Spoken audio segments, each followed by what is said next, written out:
जंगल में एकांत में स्थित उस मंदिर में महादेव की पूजा करने एक पुजारी भी आते थे जो बहुत बड़े शिव भक्त थे। कन्नप्पा की पूजा करने के बाद अगले दिन जब वे आए तो देखा कि पूरे मंदिर में यहाँ वहाँ मांस के टुकड़े पड़े हैं। वे बड़े दुखी हुए और तत्काल मंदिर को जल से धोकर पूजा की और स्वच्छ पुष्प चढ़ाए। किंतु अब रोज रोज उन्हें मंदिर में मांस मिलने लगा। ये देखकर एक दिन उन्होंने निश्चय किया कि वे पता करके रहेंगे कि कौन है जो रोज मंदिर को अपवित्र कर देता है। यही सोचकर वो रात को वहां रुक गए। रोज की भांति कन्नप्पा वहां आए और उन्होंने पैर से पुजारी द्वारा शिवलिंग पर चढ़े पुष्प हटाए, कुल्ले से उनके अभिषेक किया और फिर शिवलिंग पर मांस और मधु चढ़ाया। पुजारी मंदिर के एक कोने से छिपकर से देख रहे थे। उन्हें ये देखकर बड़ा क्रोध आ रहा था।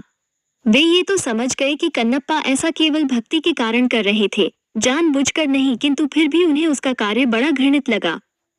उसी समय उनके मन में विचार आया कि मैं इतने समय से शुद्ध चीजों से महादेव की पूजा करता हूँ, फिर भी मुझे उनके दर्शन नहीं हुए। फिर भला इस घृणित पद्धति से पूजा करने वाले से भला महादेव कैसे प्रसन्न हो सकते हैं।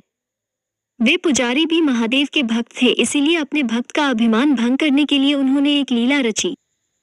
कन्नप्पा ने देखा कि अचानक शिवलिंग की एक आंख से रक्त बहने लगा है। अपने आराध्य की ऐसी दशा देखकर वो अत्यंत दुखी हुआ। उसने पास पड़ी जड़ी बूटियों को शिवलिंग के नेत्र पर लगाया, किंतु रक्त का बहना नहीं रुका। उसे समझ नहीं आया कि क्या करना है। उधर छिपकर सब देख रहे उन पुजारी को भी कुछ समझ नहीं आया। उन्हें लगा कि अवश्य ही कन्नप्पा के इस कृत्य से महादेव अप्रसन्न हो गए हैं और उनके नेत्रों से रक्त बह रहा है। उधर कन्नप्पा मारे दुख के रोने लगे। तभी उन्होंने सोचा कि यदि मैं अपनी एक आंख इस पर लगा दूं तो शायद रक्त का बहना रुक जाए। ये सोचकर उन्होंने अपने एक बाण से अपना एक आंख निकला और शिवलिंग के नेत्र पर रख दिया।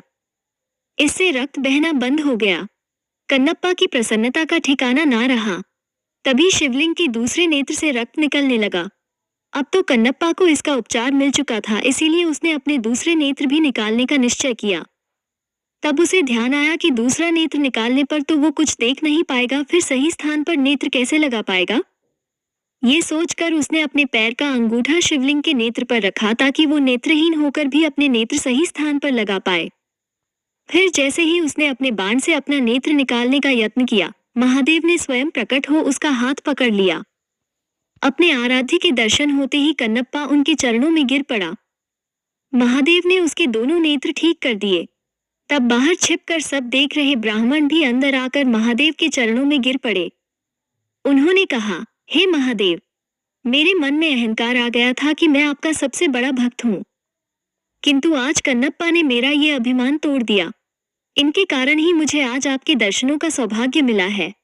आज मुझे समझ आ गया कि आपको केवल भाव से ही प्राप्त किया जा सकता है, किसी पूजा पद्धति से नहीं। तब महादेव ने दोनों को आशीर्वाद दिया और अंतर्धान हो गए। वर्तमान में आंध्र प्रदेश के तिरुपति जिले के कालहस्ती नामक जगह पर महादेव का वही शिवलिंग श्रीकालहस्ती महादेव के नाम से स्थापित है। मान्यता है कि भक्तराज कन्नप्पा ने इन्हीं शिवलिंग पर अपने नेत्र अर्पण किए